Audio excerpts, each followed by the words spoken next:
Welcome in, Irish fans. It is Thursday, October 17th. We got Georgia Tech this weekend. It's a road game. I know everybody says it's not a true road game. We'll talk about that in just a minute. I also want to talk a little bit about Georgia Tech overall as a football team, what we think we're going to see from them as the Irish come to town to play. And want to address a little bit kind of, some of the things that we're going to have to do on defense, some of the challenges that we're going to face losing Benjamin Morrison,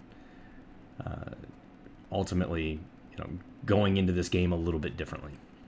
All right. So first off, I want to talk about this whole it's not a true road game thing. Now I understand, the ticket makeup of this game is a little bit different, right? So Bobby Dodd Stadium, home of Georgia Tech, holds 55,000 fans. Mercedes-Benz Dome holds up to 75,000 fans. The Mercedes-Benz Dome is 1 mile away from Bobby Dodd Stadium. Draw a point on the map across Atlanta. It's not very far, right? All the Georgia Tech folks can tailgate either in the parking lot, right down the street, or right there on campus. I would expect that every Georgia Tech fan that's within driving distance, including a number who may want to fly in, will be in attendance for this game. Now, if they completely sold out Bobby Dodd Stadium with 55,000 fans, they would not get all Georgia Tech fans. But I can almost guarantee you that there will be 55,000 Georgia Tech fans in the Mercedes-Benz Dome at the game on Saturday. So, I know the ticket split's a little different. The only reason the ticket split's different is because Notre Dame's coming to town. And Georgia Tech knows they can sell more seats to a venue with Notre Dame coming to town in Bobby Dodd Stadium, or in Mercedes-Benz Dome, than they can in Bobby Dodd Stadium. It's the only reason. It's the same reason that we never play Navy in Annapolis. Because the stadium's too stinking small. So, all this, it's not a real home game, all that kind of nonsense, it's in downtown Atlanta. You can't call it a neutral site when it's a mile away from their home stadium, and the only reason they're doing it is so they can sell more tickets. All right, that's all I've got on that matter. Let's talk a little bit about what we think we'll see from Notre Dame and what we think we'll see from Georgia Tech. All right, Notre Dame's formula this year has been continue to improve every week. Ever since the NIU loss, it's let's improve the quarterback game. Let's continue to do that. Georgia Tech's cornerbacks, their secondary has shown weaknesses against some of the teams that they've played that have the ability to get the ball downfield. So again, we're in a similar situation that we've been in. If they leave wide receivers out on islands, we need Riley Leonard to do what he did last week against Stanford and take advantage of some of those opportunities. That's key number one. Key number two, so last week, Jeremiah Love took 23 snaps, but he only rushed the ball 6 times. He only had 6 carries. Now, they found ways to get the ball to him out in the flat. He had some receptions and some things like that. Jardarian Price, on the other hand, had 11 carries. And our rushing leader was Jeremiah Love.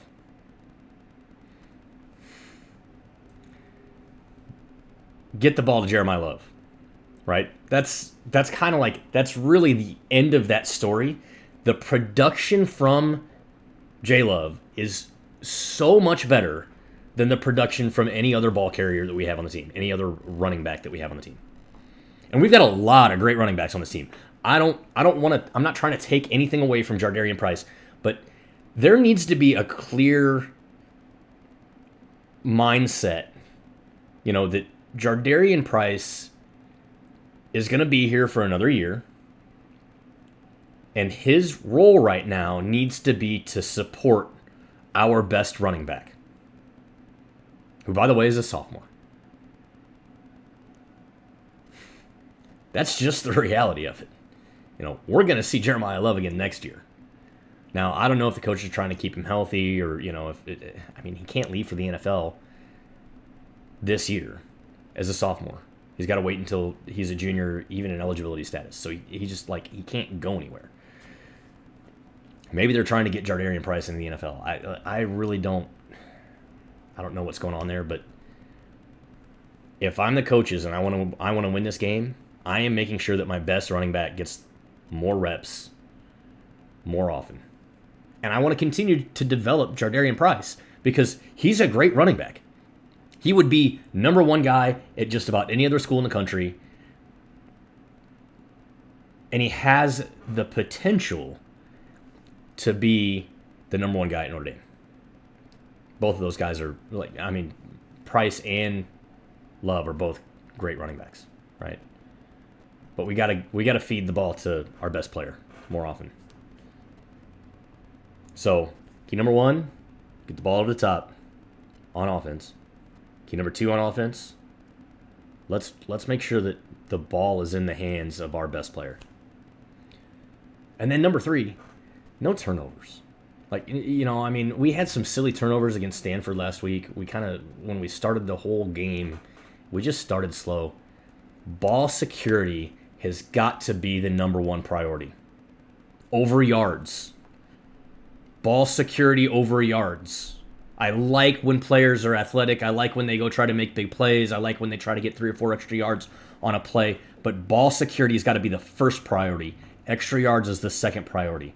And that's why I go back to Jeremiah Love. He makes ball security his number 1 priority and gets the extra yards. That's why I like him so much. That's why I'm so hot on this kid.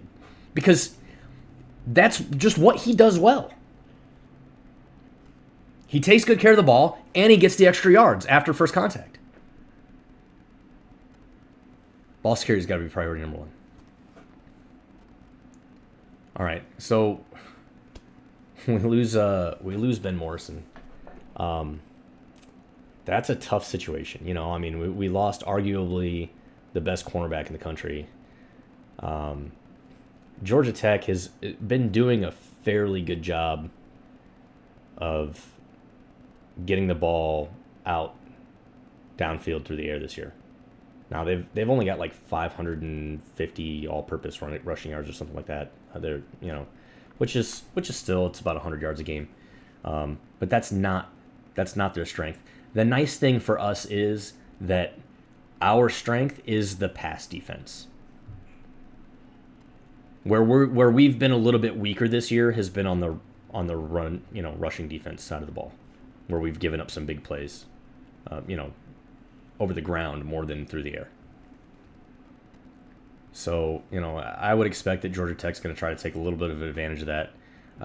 I would expect that they're going to try to, use a little trickeration to make some things happen for them through the air. Especially now that we're looking at, some players that haven't gotten a whole lot of play in the defensive secondary. Our experienced guys are going to have to step up and, really make some things happen and lead this football team. And that's what they're called on to do. So I don't think there's going to be a huge change in the secondary, in the way the secondary plays. I think, there's obviously going to be more plays given up through the air than there have been in the past. When you lose a guy that is so good, we're going to have to change who the one-on-one matchup is. So expect Xavier Watts to get in there and do his thing. The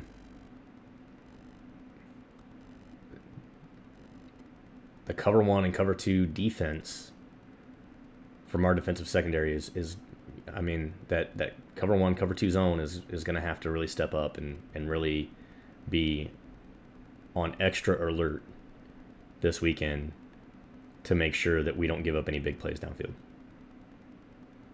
And that's going to be the key to winning,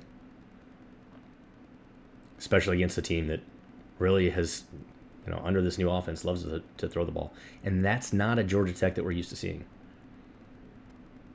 Now, everybody that's out there that's kind of nervous about this game, I understand why. A lot of things have just happened to this team. So, hopefully we've got some guys in there that have had another week to get healthy. Jason Onye sat out last week for personal reasons. Hopefully we'll see him back. And we already know that our secondary can get it done. We've had a lot of depth there, so it's going to give somebody else the opportunity to step up, get in there and play a good ball game. All right, score prediction. Man, this is a tough one for me. So I've been thinking about it. Tech lost to Louisville 31-19. Why is that important? Well, because that's part of how I do the analysis on these things. We beat Louisville 31-24. I think Louisville's got a good defense overall. And I think they've shown some flashes on offense. So overall, I guess I'm going to say, so my prediction is going to be Irish by 10, 34-24. That's what I'm going with. I think we see at least one rushing touchdown from Riley Leonard. I think we see one passing touchdown from Riley Leonard. And I think we see a rushing touchdown from Jeremiah Love and maybe one from Jardarian Price. That puts us at 28. So 2 field goals on top of it. That completes the offensive side of the ball game. All right, that's all I got for you. See you after the game Sunday. I won't see you Saturday. Keep looking up. Go Irish.